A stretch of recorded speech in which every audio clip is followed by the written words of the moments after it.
군대에 있을 때 그 여자. 마지막 이야기. 에?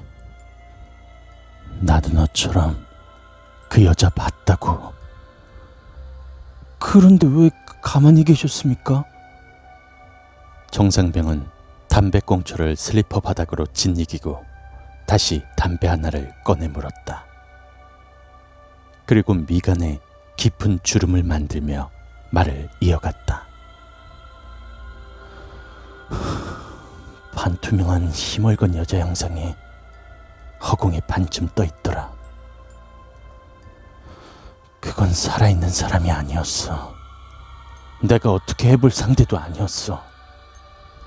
너무 겁이 나서 얼른 문을 닫았어.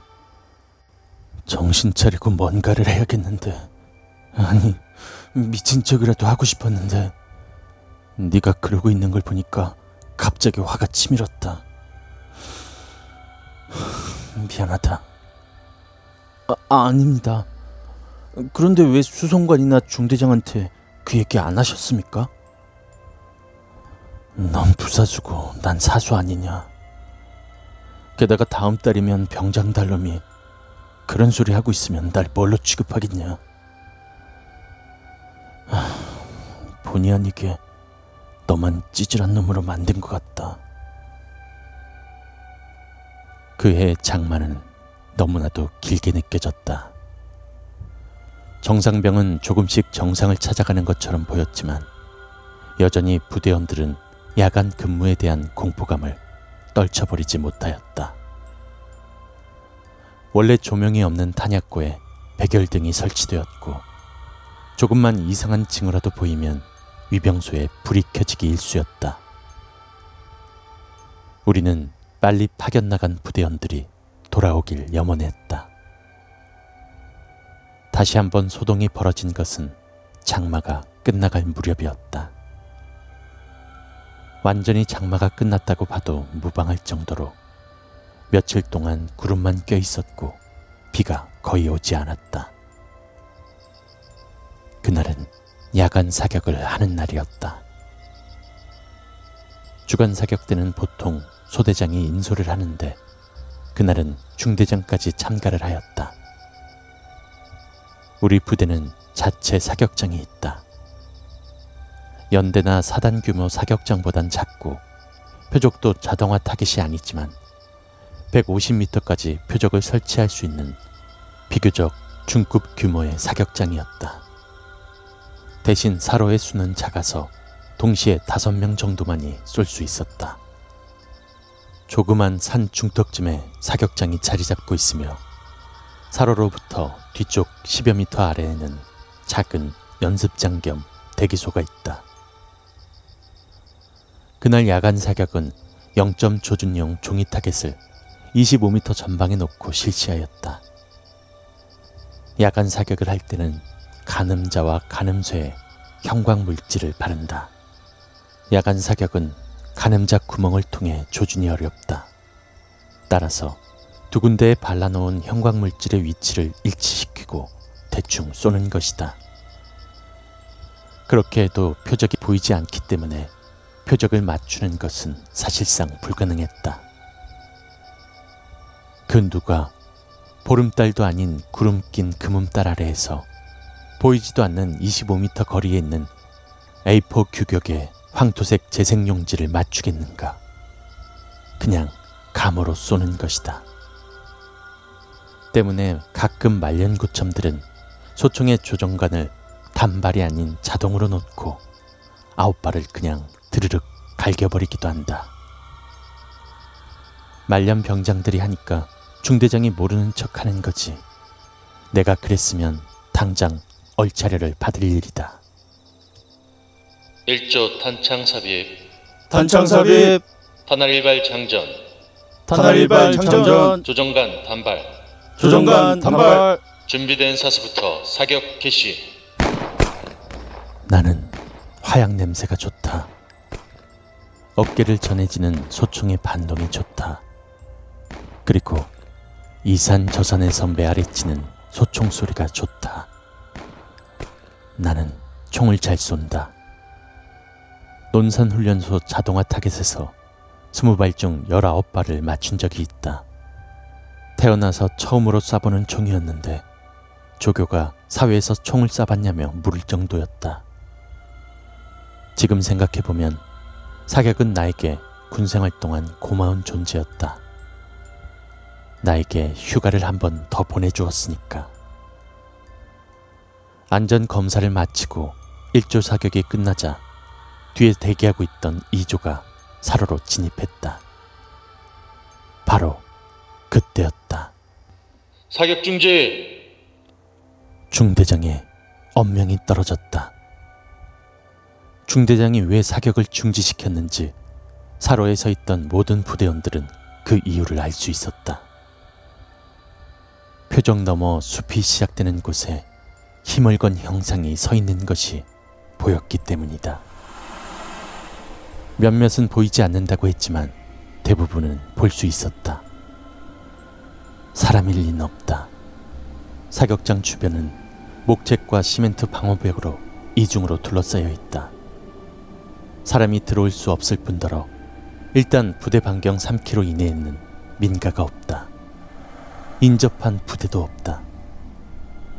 간첩이라면 미친놈이 아니고서야 사격장 표적 근처에서 자신을 드러내진 않을 것이다.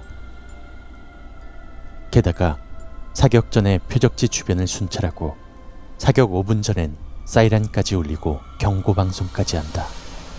집단 최면이 아니라면 우리 대부분은 두 눈으로 그 형상을 본 것이다. 사격 중지를 명령한 중대장은 한참 동안 말없이 심각한 표정으로 그 움직이지 않는 형상만을 주시했다.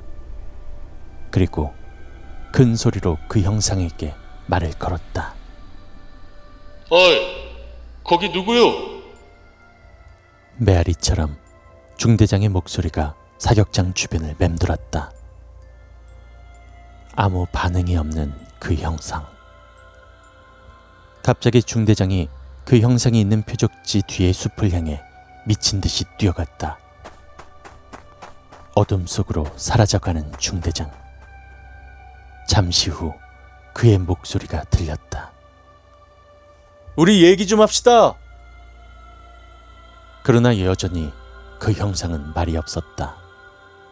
가까이 접근한 중대장은 그 형상이 무엇으로 보였을까? 목책과 방호벽 때문에 어쩌면 보이지 않았을 수도 있다. 사격장은 사로에서 표적까지 완만한 U자로 구부러진 형태라 표적지가 있는 곳으로 접근하면 목책과 방호벽 뒤편이 보이지 않는다. 중대장은 계속 말을 이었다. 왜 우리 부대원들에게 이러십니까? 우리 얘기 좀 합시다. 도대체 왜 우리 부대원들을 괴롭히십니까? 그런데 중대장의 이런 질문에 돌아온 것은 외마디 비명소리였다. 우리는 동시에 살을 애는 듯한 전율과도 같은 소름에 할 말을 잃어버렸다. 내 옆에 고참들의 숨소리 같은 말소리가 들렸다. 와 씨발 잠이 확 깬다. 중저음의 여자 목소리. 톤은 낮았지만 확실히 남자는 아니었다. 그런데 그냥 비명소리가 아니었다. TV 사극에서 고문을 당할 때 고통에 못 이겨 울부짖는 소리. 우리를 깨우는 중대장의 외침이 들렸다. 야, 밑에 있는 부대원들 전원 소집시켜. 우리는 근무자를 제외한 한 명의 열애도 없이 총과 손전등을 준비하고 표적지 주변으로 모였다. 잘 들어. 오늘 그년이 누구인지 잡는다. 1소대는 사격장 왼쪽, 2소대는 사격장 오른쪽 외곽으로 돌아 3소대는 정면 쪽문을 통해 나가서 숲속을 뒤진다. 그리고 4소대는 나와 함께 유병소 뒤쪽 새끼를 따라 올라가면서 숲속을 살핀다. 단창 분리해. 절대로 총을 쏴서는 안 돼. 싸우더라도 절대로 총을 쏴서는 안 된다. 소대장은 내려가서 유병소 포함 부대 내의 모든 근무자들에게 불을 밝히라고 하고 모두 산 정상까지 올라가면 수색을 종료한다. 이렇게 해서 1시간 동안 우리의 야밤 순찰은 시작되었다. 이소대에 속한 나는 사격장 오른쪽 외곽으로 진입하여 목책과 방어벽 외곽 주변을 샅샅이 수색하기 시작했다. 며칠 동안 비가 거의 안 왔음에도 아직도 산속의 흙은 걷기 불편할 정도로 질퍽거렸다. 게다가 나무 사이사이에 있는 무성한 덤불과 잡목은 우리의 전진을 더욱 더디게 만들었다. 부대원들이 같이 있음에도 수색 작업은 긴장의 연속이었다. 우거진 덤불 속을 손전등으로 비추며 손으로 하나씩 열어 제낄 때마다 누군가가 바로 코앞에 있을 것 같은 느낌이 자꾸 들었다. 그러고 보니 나는 이 산에 올라가 본 적이 없다. 우리 부대는 가을에 이 산에서 쌀이나무 채취 작업을 한다고 했는데 길을 잘 모르는 쫄병들이 길을 잃을까봐 고참들은 수시로 2m 이상 서로 떨어지지 말 것을 계속 강조했다. 30여 분이 지나자 숨이 턱까지 차오르기 시작했다. 여기저기서 헉헉거리는 소리가 들렸다. 산속에서 부대 쪽을 내려다보니 부대 전체가 하얗게 밝혀져 있는 것이 보였다. 나뿐만 아니라 거의 부대원들의 생각은 같을 것이다. 이 여자는 잡히지 않을 것이라고. 우리의 예상은 맞았다. 수색 시작 1시간 뒤쯤에 우리는 아무런 소득 없이 산 정상에서 만났기 때문이다. 그날 야간 사격은 그렇게 끝났다.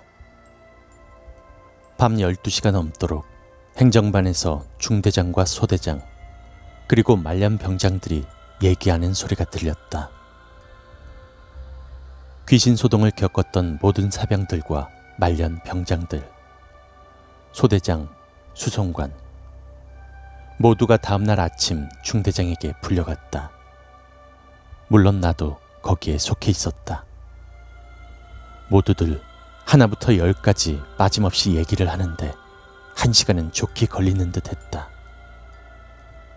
그 와중에 나는 모르는 사실 한 가지를 알게 되었다. 내가 이 부대에 오기에 한참 전에 한 사병이 외곽 조소 근무 중에 총을 난사했다고 한다.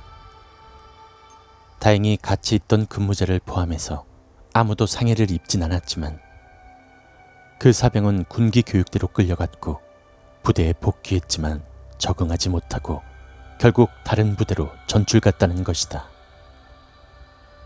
당시 그 사병은 무엇에 홀린 듯 미친 사람처럼 욕설을 하며 근무지 주변을 뛰어다녔다고 한다. 이야기가 1시간쯤 지나자 우리 부대에서 5년 넘게 근무 중인 수송관이 목매달아 죽은 그 여자 이야기를 꺼냈다. 중대장은 이 부대에 부임한 지 2년이 채 안 된다. 때문에 그 여자 얘기를 처음 듣는 것이었다. 중대장은 신기한 듯이 수송관의 얘기에 귀를 기울였다. 중대장은 이 얘기를 부대원들이 모두 알고 있느냐 물었고 수송관은 대부분 알고 있을 것이라 대답했다. 잠시 동안 입을 굳게 닫고 있던 중대장이 무엇인가 결심한 듯 입을 열었다. 나도 군생활 동안 과학적으로 설명이 안 되는 기이한 얘기를 많이 들었었고 직접 몇 번 경험도 해본 적이 있다. 그러나 그것들은 대부분 무시하고 지나갈 수준의 것이었지. 그런데 이번 경우는 좀 다른 것 같다. 지난번 처음 사건을 보고받았을 때 나는 사태의 심각성이 이 정도일 줄은 몰랐다. 대대장에게 보고하겠다. 이에 수송관이 물었다. 보고해서 어쩌시려고 하십니까? 전도제라도 지내야 되지 않겠나? 에? 전도제요? 이승을 떠도는 귀신을 달래서 저승으로 보낸다는 그 천도제 말입니까? 그렇네. 지금 부대원들의 사기가 바닥에 떨어져 있는데 지푸라기라도 잡아야 되지 않겠나? 에이, 대대장님이 기독교 신자신데 허락하시겠습니까? 안 되면 내가 나서기라도 해야지. 이때 대대장이 부대에 들어오는 것 같았다. 우렁찬 경례 소리가 위병소에서 들려왔기 때문이다. 충성! 잠시 후 중대장을 포함 모든 간부들은 CP 앞에 정렬하여 대대장을 맞이했다. 나중에 소대장으로부터 들은 이야기인데 중대장이 대대장을 설득시키는데 많은 시간이 필요했다고 한다. 결국 우리는 무속이 아닌 불교의식의 천도제를 지내기로 했다. 며칠 후 중대장의 사비로 간단히 음식을 준비하고 불교 군종병의 섭외로 인근 절에 주지 스님을 모셨다. 천도제는 오전 10시 위병소 옆 공터에서 그녀가 살던 집을 마주보고 시작되었다. 근무자와 취사병을 제외한 모든 부대원이 집결하였다. 물론 대대장은 참석하지 않았다. 대신 주지 스님을 대대장 1호차로 모셔오라고 명령했다. 대대장 1호차를 타고 누군가가 위병소 정문 앞에 내렸다. 나이는 들어 보였지만 깨끗한 승복을 입은 아주 선하고 강직한 인상의 스님이었다. 오늘 천도제를 주관하실 분이었다. 제단 앞에 서서 열중쉬어 자세를 하고 있는 우리를 향해 그 스님은 입을 열었다. 젊은 나이에 갑자기 죽는 요절, 횡사, 자기 집이 아닌 타관 거리에 있는 죽는 객사, 결혼하지 못하고 죽는 미혼사, 자살, 타살로 인한 죽음, 교통사고 등의 사고로 죽은 사고사 등은 일정한 기간이 지나도 저승에 들지 못하며 이승을 떠돌면서 살아있는 사람들을 괴롭히는 원기가 된다고 합니다. 사람들이 보통 지방령이라고 부르는 것들입니다. 지방령들은 처음에 죽었던 곳에 머물며 누군가를 한없이 기다리거나 또는 자신이 죽은 줄도 모르고 살아서 하던 일을 계속하기도 합니다. 이런 원혼들은 누군가가 자신의 영역을 침범했을 때나 자신을 방해한다고 생각이 들면 처녀 귀신이나 몽달 귀신 같은 여러 형태로 나타나 사람들을 괴롭힙니다. 천도제란 이런 원혼들의 넋을 위로하여 저승으로 인도하기 위해서 행해지는 의식입니다. 그들의 가슴에 맺힌 한과 억울함을 풀어주고 저승으로 편안하게 보내주는 것이지요. 이곳에 오기 전에 오늘 제를 지내게 될 원혼에 대한 슬픈 이야기를 들었습니다. 이 원혼은 자신을 버린 남자를 기다리고 있거나 아니면 군인들에 대한 원한으로 이곳을 떠나지 못하는 것 같습니다. 의식이 진행되는 동안 하느님을 믿는 분들은 그 원혼이 천국에 갈 수 있도록 기도해 주시고 부처님을 따르는 분들은 극락 왕생할 수 있도록 기원해 주시기 바라며 종교가 없으신 분들도 오늘만큼은 꼭 이 원혼이 편안히 잠들 수 있도록 기원해 주십시오. 원래 천도제는 보통 2-3시간이 걸린다고 한다. 그런데 오늘 천도제는 30분 정도로 간단하게 행해졌다. 주지 스님은 목탁을 두드리고 연부를 외며 중간중간 절을 하였다. 기독교 신자인 사병들은 서서 기도를 했고 나머지 사병들은 엎드려 주지 스님을 따라 절을 했다. 표현의 방식은 달랐지만 오늘 우리 모두의 바람은 한결같았다. 거의 막바지쯤 술을 올리고 스님은 알아듣기 힘든 내용의 천도제문을 낭독했다. 그리고 그 제문을 불태웠다. 30여 분간의 의식이 끝나자 목탁 소리가 멈추었다. 끝난 것 같았다. 그리고 주지 스님은 천천히 고개를 쳐들고 무엇인가를 향해 입을 열었다. 이보게 젊은 처자 양반, 이승의 연이 닿지 않는다 하여 이렇게 미련을 가지고 구천을 떠돌면 어떡하나. 이승에 연이 없으면 반드시 저승에서라도 연이 닿는 법. 반드시 다음 생에는 자네의 인연을 만날 것이네. 산자를 괴롭히는 것은 극락 왕생을 바라는 죽은 자의 도리가 아닌 법. 이제 그 한서린 마음을 풀고 부디 이승의 끈을 놓게나. 주지 스님의 그 말에 감동을 먹었는지 아니면 그동안에 겪은 일이 서러웠는지 나를 비롯한 몇몇 부대원들의 눈시울이 붉어졌다. 얼굴도 모르는 여자의 천도제를 지내면서 눈시울이 붉어지다니. 왠지 오늘은 그녀가 친숙하게 느껴지기까지 했다. 우연인지 아니면 주지 스님의 애절하고도 간곡한 부탁이 통했는지 그녀의 눈물 같은 피가 한 방울 두 방울씩 흩날리기 시작했다. 중대장님, 한마디 하시겠습니까? 예? 주지 스님의 갑작스런 부탁에 중대장은 머뭇거렸지만 곧 모자를 벗어 왼쪽 품에 안은 후 제단 앞에 서서 조용히 입을 열었다. 부대원들을 대표하여 이전에 있었던 불미스러운 일에 대해 사과드립니다. 이제 우리 부대원들을 용서해 주시고 편안히 잠드시기 바랍니다. 단체 경례를 마지막으로 모든 것이 끝났다. 장마가 끝난 후 그의 여름은 유난히 더웠다. 잘못을 빌고 죄를 씻었다는 기분 때문인지 천도제 이후로 부대원들은 사기를 되찾았고 더 이상 귀신 소동은 벌어지지 않았다. 어쩌면 진짜 귀신은 우리 마음속에 있었는지도 모른다. 마음이 평안을 되찾자 모든 것이 긍정적으로 보이기 시작했다. 찌는 듯한 삼복더위가 시작되어 훈련이 줄어들면서 파견 나갔던 부대원들이 속속 복귀하기 시작했다.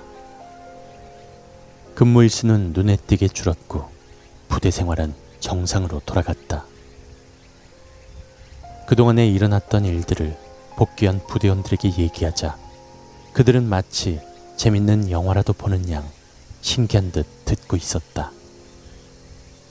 아직도 그 미스테리한 일련의 사건들의 전말은 풀리지 않고 있지만 확실한 건 이제 그 일들이 한밤의 해프닝처럼 느껴질 정도로 잊혀졌다는 것이다.